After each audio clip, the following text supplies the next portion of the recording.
Offer no contact. Oh wait. 25 years and my life is still trying to get up that great big hill of hope for a destination. Man, that was seriously beautiful. Thank you. That was like my favorite song, like Badass Black Sheep Tattoo. Badass. And she rocks.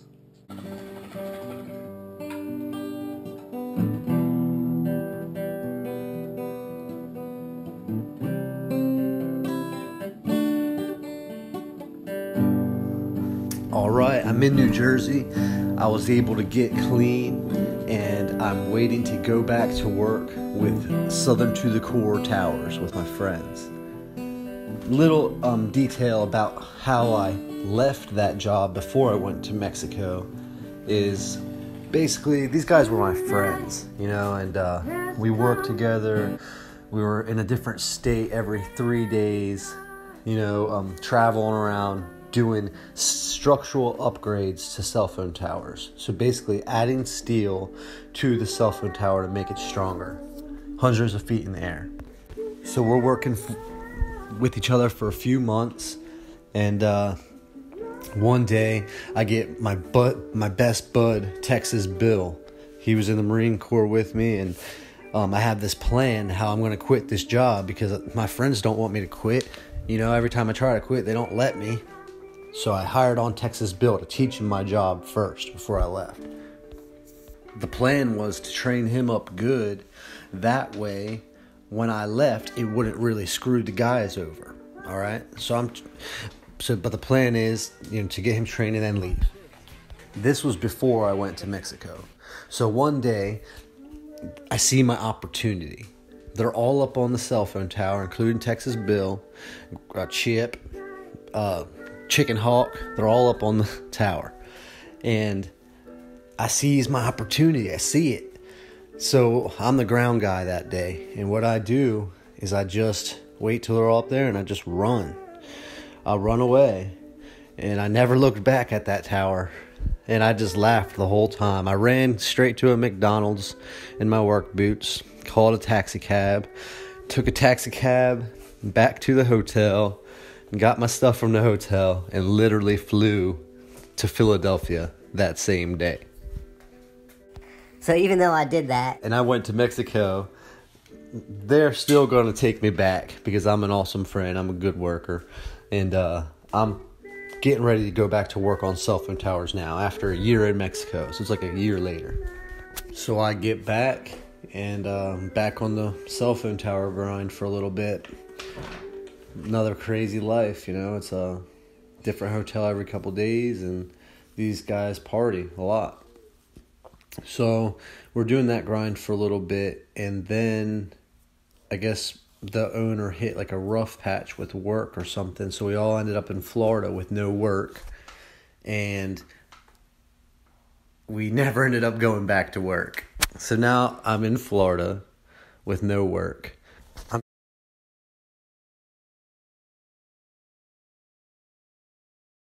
Tattooing, musician, piercing, badass, Canadian badass. Tough life. So, and you're a really good singer. Thanks. Well, I'm at Kanaska. She was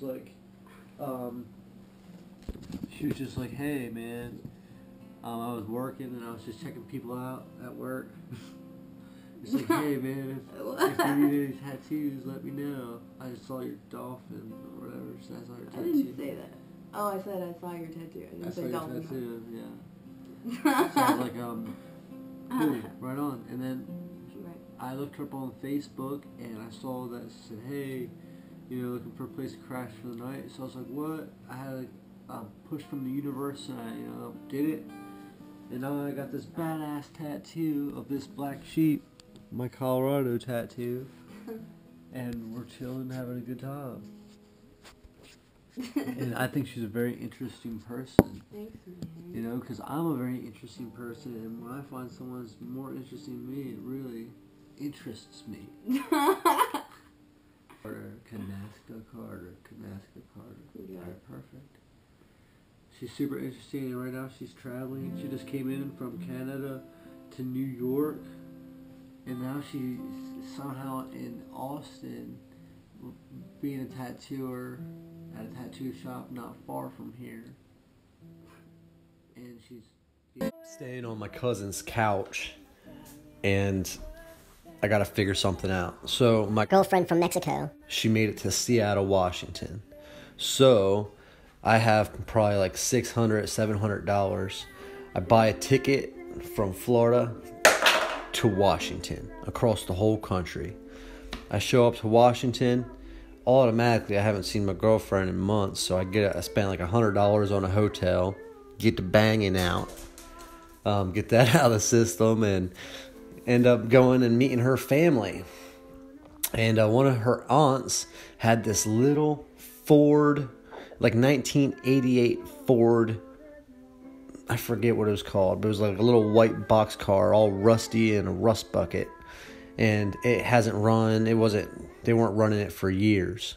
I bought it off her for $150. And that little car was not a bad little car. Now I have a little car and a chance. I'm staying at my girlfriend's aunt's house. We have like a tiny little closet room there. Probably about 9 other Mexicans living in the house, maybe more. But it was a wild experience, to say the least. And I start going to work. I do labor ready.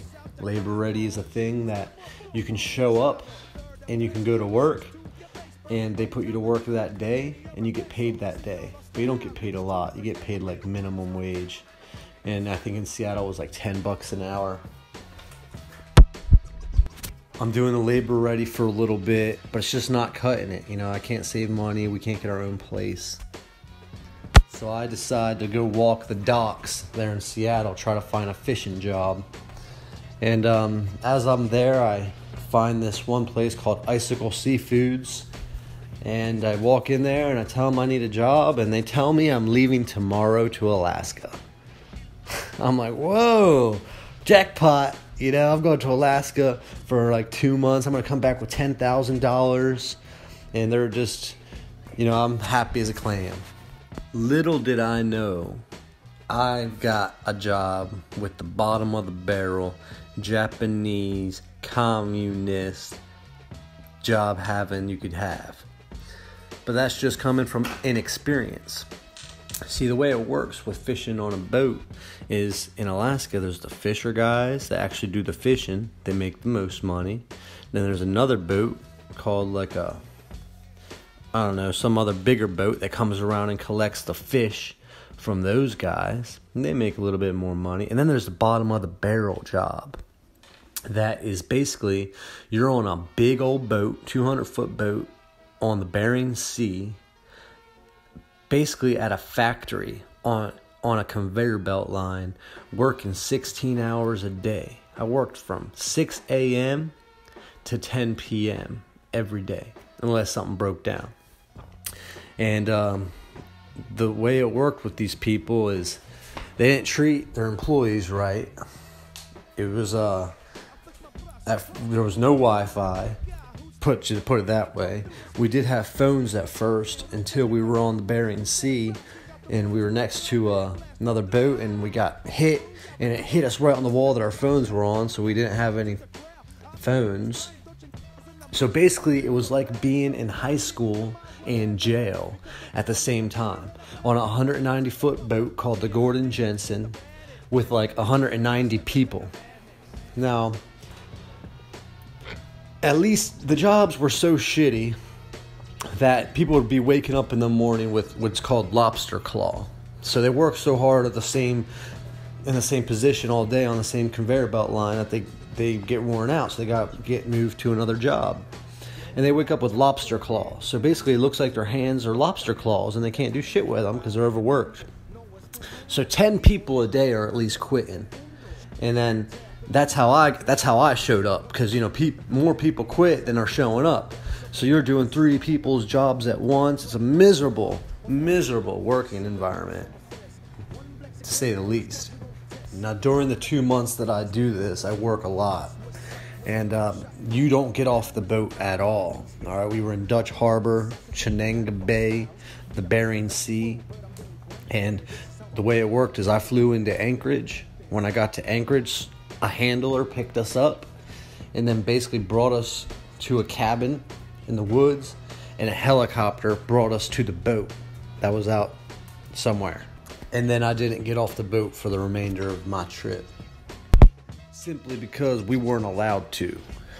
And working on a boat that has no Wi-Fi, no phones, and you're not allowed off it for 2 months, you're gonna make good friends. The ones that last and didn't quit, I became really good friends with, because what else is there to do besides talk and play chess?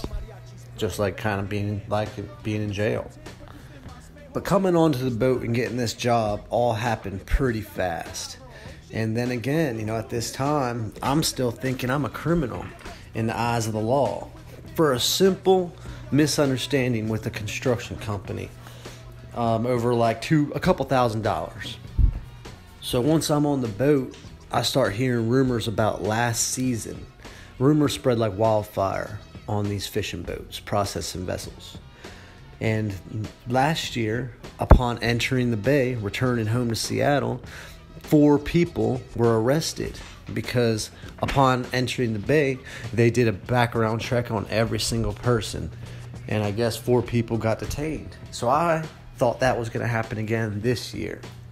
So my plan was to try to work as much as I could before I thought the season was going to end. But who knows when that's going to be. So I basically talked to the captain and I said, hey man, might have some issues coming back. I told him what was up. And he said, all right, I'll let you know a week or so before the season ends. And what ended up happening is he let me know a week or so before the season ends. And then I quit. And when you quit, they just put you on a boat and then boat you to land. The one time I have been on land. And then you fly on a little charter plane back to Anchorage, and then you get on a plane to wherever you're going. The conditions of this boat was basically 4 or 5 guys per room. The rooms might have been 8 foot long. I mean, well, maybe like 12 foot long, 15 foot long by 8 foot wide. Bunk beds on each side. I got a top bunk on purpose. That way you can push up the ceiling tile and you can put stuff up there for extra storage or even chilling. You can sit Indian style up in the roof. But up there you can see other people too. And people were brewing hooch and stuff up there because you can't have any drugs or alcohol on the boat. So people were fermenting fruit and whatnot up there. So at this point, I successfully got to Alaska, worked my ass off, and I didn't make that much money. I might have made like $3,000, and we had to buy our own ticket back home. So I probably came home with $2,800 in like 2 months. So I got took. But on coming back to Seattle, I came back with a good attitude. And I was in Seattle, I had my little shitty car, and I was staying with my girlfriend's aunt again. And then I got an opportunity.